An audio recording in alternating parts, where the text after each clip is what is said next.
বিসমিল্লাহির রহমানির রহিম। আসসালামু আলাইকুম।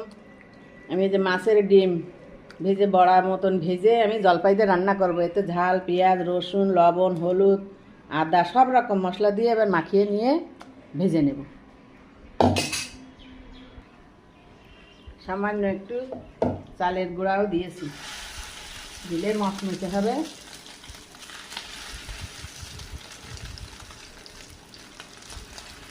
মচমচে করে নিয়ে আমি ভেজে নিয়ে পিস পিস করে কাটবো, কেটে রান্না করবো।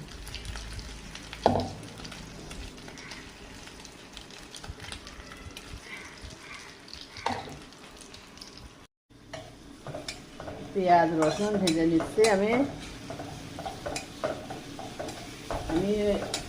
জলপাই দিয়ে মাছের ডিম ভেজে নিচ্ছি, টক রান্না করবো।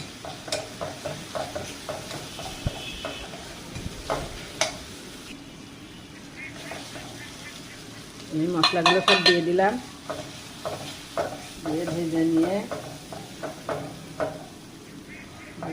আমি জলপাইগুলো দিয়ে দিলাম, দিয়ে এবার ঝোলের পানি দিয়ে আমি ডিমগুলো দিয়ে দেব।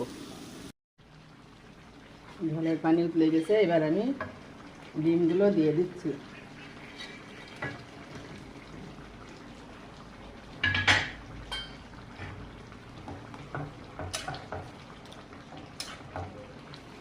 জলপাই দিয়ে মাছের ডিমের টক রান্না।